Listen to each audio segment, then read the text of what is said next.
Hello everybody, today's lesson is about coordinate geometry, the angle between two lines, and we'll start with page 19 in the logbook for the formula. So the formula tells us that tan of theta equals, and here it is, the formula, we can just look at it. So basically we need to know the two slopes of the two lines that we're looking for the angle between them.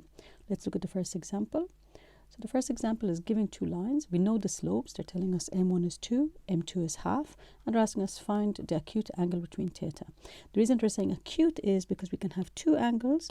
One angle is the theta that's written there, but also we can, if we continue these lines, of course this angle here is also an angle between the two lines. So when we do our calculation, we have to see that we actually get the acute angle, and if it's not acute, we just do 180 minus and we will get the acute angle because these two angles add up to 180. Okay, so we'll start doing our calculation. In this question we know m1 and m2, so we just sub it in. So tan theta equals, and the plus minus, I'm just going to take plus, and if it's not the angle, if it doesn't come acute, I know it should have been minus and I can change it then. So I'm just taking theta, m1, which is 2, minus m2, which is a half, divided to 1 plus m1 multiplied by m2, and you calculate this. 2 take half is 1.5, 2 times half is 1, 1 and 1 is 2, so 0.75. So tan theta equals 0.75. So we're looking for theta.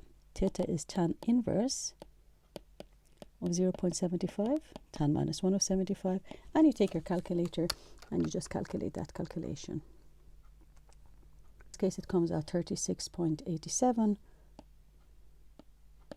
if I round it to 2 decimal places, and this is acute, it's less than 90 degrees, so I leave it as that's the answer. Let's look at the next example. The next example is telling us find again theta. This time the angles, the slopes are not given implicitly. We don't see m1 equals m2 equals. We have to figure them out given two lines and their equations.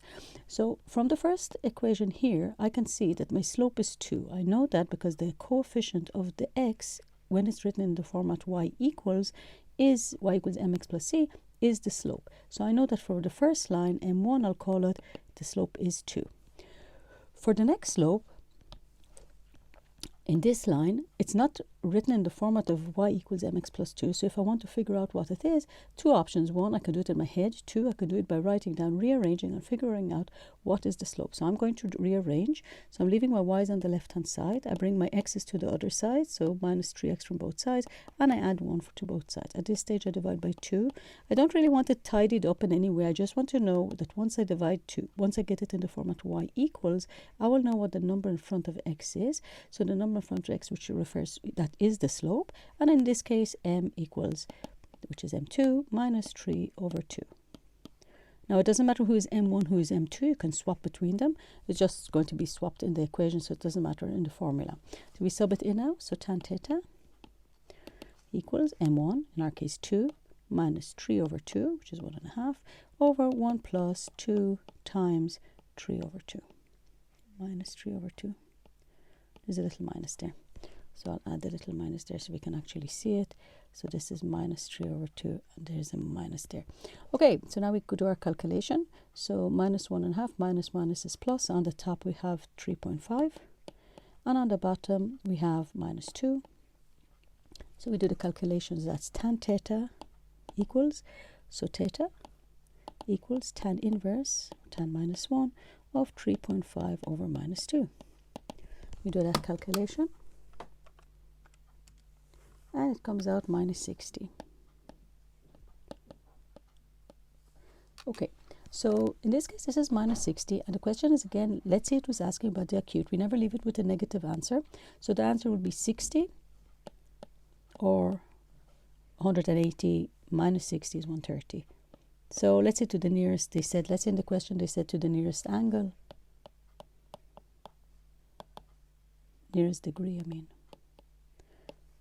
So nearest degree is 60, and then it'll be 60 or 120, of course, not 130. This is great maths. Perfect.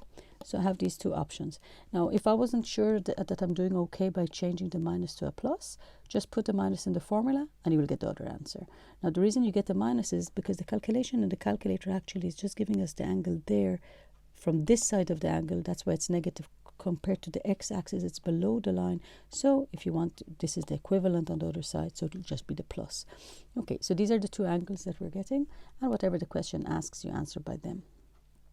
And for the third example, here they're asking us to find the slope of L. So we're given one slope, m equals 2, and we need to find the slope of this line when we know that the angle between the two lines is 45 degrees. We use the same formula, but this time what we're looking for is m1 or m2, depends how we want to call it. So let's say we'll call it m1. It does not matter, this is random, and this guy will be m2.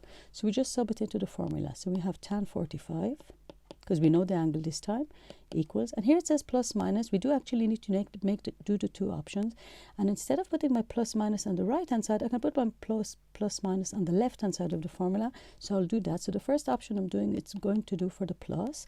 So tan 45 equals m1, which I don't know, minus m2, which is a 2, over 1 plus m1 times 2, so 2m.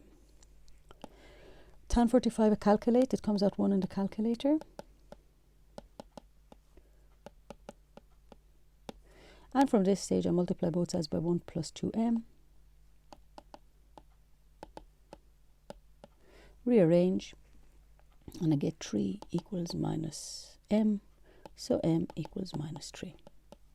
That's one option for a slope, but I have another option, because the same way I'm looking here at this line, the other line L can also be here, making 45 degrees with the given line, with this given line. And I don't know, this is just an illustration in the picture. So therefore, I need to do the calculation also with a minus. So I do the same thing, same calculation. I write minus tan 45 equals the same thing as before, m1 minus 2 over 1 plus 2m. Tan 45 is 1, so minus 1 equals. Multiply both sides by 1 plus 2m. Rearrange. So I'm adding 2m to both sides, so I get 3m on the right hand side, and I'm adding 2 to both sides, so I get 1 on the left hand side. Divide by 3, so you get m equals 1/3. So these are the two options. If in the same questions I also told you, okay, we also have a point here, and they actually want to find the equation. Let's say they said the point here is whatever point, we'll give it, let's say 1, 2, and they say find the equation of L. So for this part here, the equation of L will be, we have a point, so the point I said is 1, 2. We have the slope, which is a minus 3, and we put them together in the slope, in the equation of a line.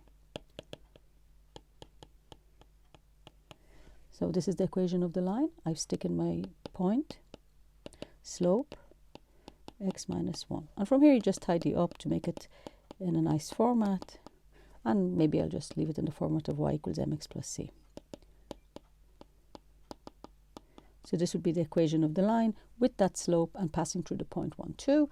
And if the same equation, they ask us to find the equation of the other line, we just do exactly the same thing. So we will get the option 2 will be, for the second slope will be y minus 2 equals, this time the slope was 1/3, and x minus 1. So we do the same thing and tidy up. And then we can rearrange again. We can bring 2 to the right hand side by adding 2 to both sides. And that's plus 1 2/3. And if you don't want to have fractions, you can just multiply everything by 3 and rearrange to bring it to the format of ax plus bx plus c equals 0. Thank you very much. I'll see you next time.